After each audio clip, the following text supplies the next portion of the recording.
As some of you know, I like to talk, especially to teach and share what I have learned in over 4 decades of preaching and Bible study.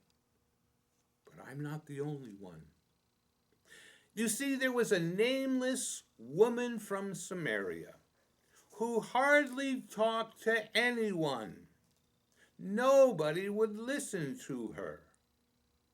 But then one day, a young rabbi was thirsty at Jacob's well. And so she engaged him, yes, to quench his thirst, but also to satisfy her thirst for companionship. Hello again, Reverend Paul Tuttle, Presbyterian minister, retired a little over a decade now. I'm with the community church up there in Berlin in the praise band, playing guitar and singing, something I've done all my adult life. On this third day of my devotionals this week, let's eavesdrop on the one-on-one conversation this lonely Samaritan woman had with her awaited Messiah. Again, open to the Gospel of John, the 4th chapter, particularly verses 25 and 27, and listen as she asks Jesus another question. After Jesus and the Samaritan woman talked about true worship, she stated further, you see, she took the occasion to talk and to seek further in conversation, because no one ever talked to her. She was shunned even by the Samaritans. She stated further, I know that the Messiah, called Christ, is coming. Okay, finally able to talk to somebody. I think I'm going to ask him questions that have bothered me, perhaps she was thinking. I know the Messiah is coming. When he comes, he will explain everything to us, the Samaritans. Notice the plural tense. She still sees Jesus as a prophet or a soothsayer, a fortune teller. But he might have something beyond all of that scheme. He might have some interesting answers. When he comes, he will explain everything to us. Isn't that right, sir? And Jesus declared, I, the one speaking to you, the one you are seeing and hearing with your own eyes, the one that has been talking to you, I, the one speaking to you, I am he. And he's using the Old Testament reference to God, I am who I am, Yahweh. It's the way that God speaks of himself.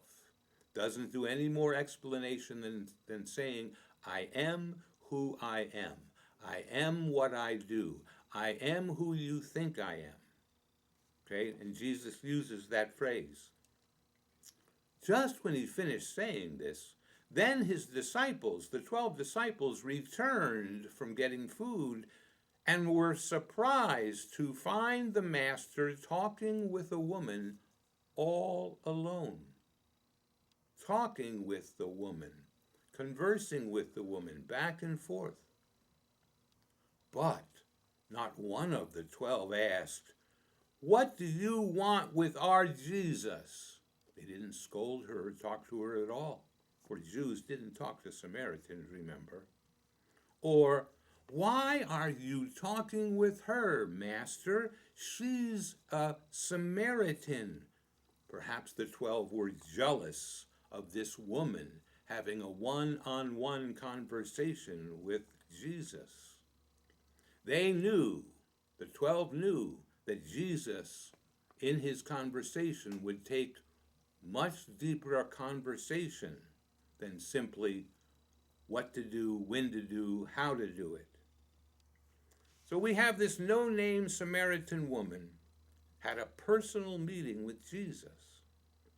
It might have been one of the first chances she ever had to fully talk, to fully express her thoughts, to ask questions and share ideas, all seeking to answer things that have been bothering her.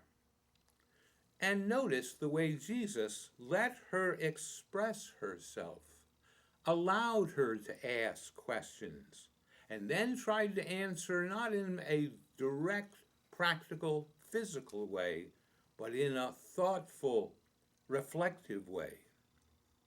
The other thing that's interesting is this is the only time that Jesus clearly states in the entire New Testament that he truly is the fulfillment of the coming of the Old Testament Messiah. So this conversation, this encounter, was a benefit for both of them, for the woman at the well, as well as an opportunity to make clear that Jesus was the fulfilling Messiah. Perhaps Jesus, also in the back of his mind, had hoped that she would testify and go back into town and testify to other townfolk in that last city, that lost city of Samaria. Well, we'll find out tomorrow, our last devotion for this daily devotion for this week. Come on back, bring some friends, and we'll talk again.